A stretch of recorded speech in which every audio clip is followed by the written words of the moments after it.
اللہ رب العزت نے قرآن مقدس میں ارشاد فرمایا انا فتحنا لک فتحا مبینا، بے شک اے محبوب ہم نے آپ کو فتح عظیم سے سرفراز فرما دیا۔ میرے بھائیوں، اس آیت مبارکہ کی تشریح یوں بیان کی جاتی ہے کہ میرے حضور علیہ السلام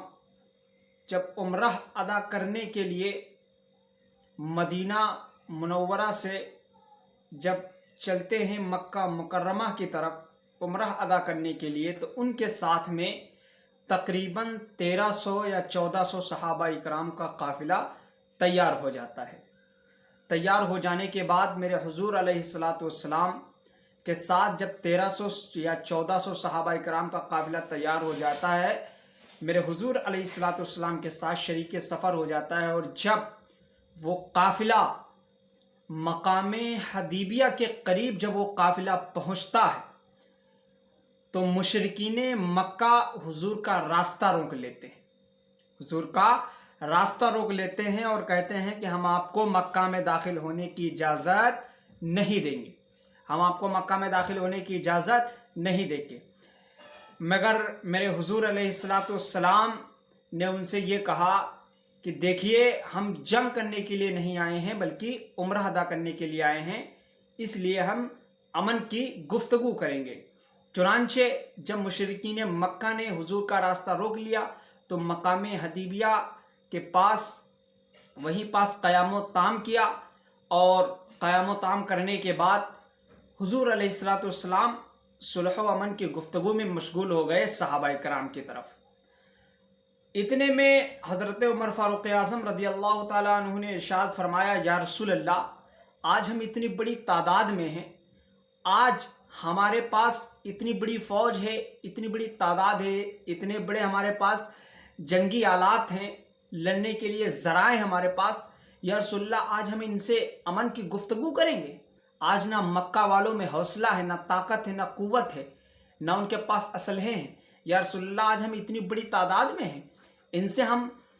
سے ہم امن کی گفتگو کریں گے؟ یا رسول اللہ آپ اجازت دیں اور آگے بڑھیں، اگر کوئی رکاوٹ ہوگی تو ہم اسے اپنی تلواروں سے دور کر دیں گے۔ مگر میرے حضور علیہ السلام نے ارشاد فرمایا، اے عمر، میں ایسا نہیں کروں گا، میں عمرہ کرنے کے لیے آیا ہوں، جنگ کرنے کے لیے نہیں آیا ہوں۔ چنانچہ مقام حدیبیہ کے قریب پر جب میرے حضور علیہ السلام وہیں تشریف فرما ہو گئے اور آپس میں صحابہ اکرام کے ساتھ گفتگو کرنے لگے، اتنے میں مکہ کے بڑے بڑے رئیسوں نے، بڑے بڑے سرداروں نے ایک میٹنگ بلائی اور اس میٹنگ میں یہ طے کیا کہ ایک ایسے شخص کا، ایک ایسے ایکسپیرینس کار کا انتخاب کیا جائے جو زیادہ اس کام میں ماہر ہو۔ تو انہی آدمیوں میں سے، مکہ کے بڑے بڑے رئیسوں میں سے ایک شخص کا انتخاب کیا گیا جس کا نام عروہ بن مسعود ثقفی تھا۔ اس کا انتخاب کیا گیا جو اپنے وقت کا کافی تجربہ کار اور سیاست داں تھا۔ اس شخص کا انتخاب کیا گیا اور مکہ کے رئیسوں نے کہا کہ اے عروہ، تم وہاں مقام حدیبیہ جاؤ اور جا کر وہاں محمد بن عبداللہ کے ساتھیوں کا جائزہ لو، وہاں کے مسلمانوں کا جائزہ لو اور دیکھو کہ ان کی تعداد کتنی ہے، ان کے پاس اسلحے کتنے ہیں، ان کے پاس تعداد کتنی ہے، کیا ان سے جنگ کرنا بہتر ہوگا یا صلح کرنا بہتر ہوگا۔ چنانچہ جب عروہ بن مسعود ثقفی کا انتخاب کر لیا گیا تو مکہ کے رئیسوں نے عروہ بن مسعود ثقفی کو بھیجا۔ عروہ بن مسعود ثقفی پہنچے مقام حدیبیہ کے قریب۔ مقام حدیبیہ کے قریب جب پہنچے تو وہاں کے مسلمانوں کا جائزہ لیا۔ مسلمانوں کا جائزہ لینے کے بعد وہاں پہنچے جہاں میرے حضور علیہ السلام تشریف فرما تھے۔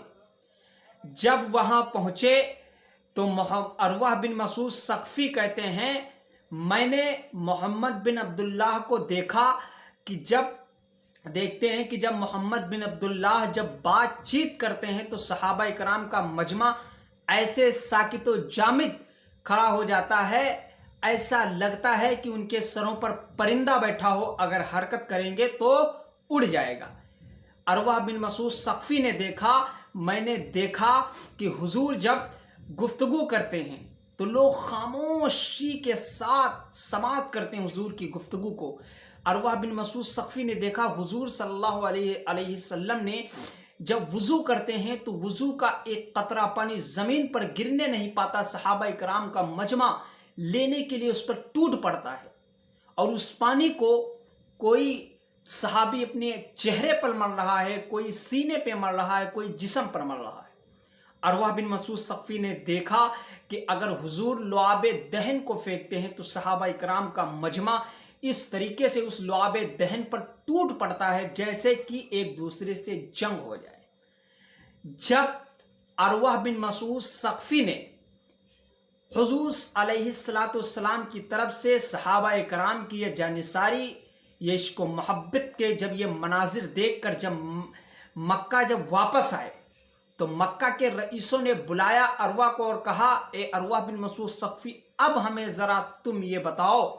کیا محمد بن عبداللہ کے ساتھ جنگ کرنا بہتر ہوگا؟ تم نے وہاں کے مسلمانوں کا جائزہ لیا، ان کی تعداد کتنی ہے، ان کے پاس اسلحے کتنے ہیں؟ تو عروہ بن مسعود ثقفی نے کہا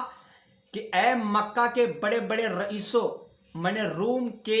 بادشاہ قیصر کا بھی دربار دیکھا ہے، میں نے کسریٰ کے بادشاہ کا بھی دربار دیکھا ہے، میں نے حبشہ کے نجاشی بادشاہ کا بھی دربار دیکھا ہے، مگر سن لو اے مکہ والو، جو شان و شوکت، جو عظمت و رفعت میں نے محمد بن عبداللہ کے دربار میں دیکھی ہے، وہ شان و شوکت نہ قیصر کے دربار میں نظر آئی، نہ کسریٰ کے دربار میں نظر آئی، نہ حبشہ نجاشی کے دربار میں نظر آئی۔ اے مکہ والو سن لو، جنگ انسانوں سے لڑی جاتی ہے، دیوانوں سے نہیں۔ اس نے کیا کہا کہ اے لوگو، میں نے حضور کو جب دیکھا، جب وہاں میں گیا تو میں نے حضور کو دیکھا، حضور جب بات کرتے ہیں نا تو صحابہ اکرام کا مجمع ایسے ساکت و جامد ہو جاتا ہے، ایسا لگتا ہے کہ ان کے سروں پر پرندہ بیٹھا ہو تو اگر حرکت کریں گے تو اڑ جائے گا۔ میں نے دیکھا کہ حضور اگر لعاب دہن کو پھینکتے ہیں تو اس لعاب دہن کو لینے کے لیے صحابہ کرام کا مجمع اس طرح سے ٹوٹ پڑتا ہے، ایسا لگتا ہو کہ ایک دوسرے سے جنگ ہو جائے۔ میں نے دیکھا کہ حضور اگر وضو فرماتے ہیں تو وضو کا ایک قطرہ پانی زمین پر گرنے نہیں پاتا، صحابہ کرام کا مجمع اس کو لینے کے لیے اس طرح سے ٹوٹ پڑتا ہے، ایسا لگتا ہے کہ ایک دوسرے سے جنگ ہو جائے۔ تو اے لوگو، اے مکہ کے رئیسوں، جنگ انسانوں سے لڑی جاتی ہے، دیوانوں سے نہیں۔ تو جو قوم، عروہ بن مسعود ثقفی نے جملہ دیا اور کہا کہ جو قوم اپنے آقا کے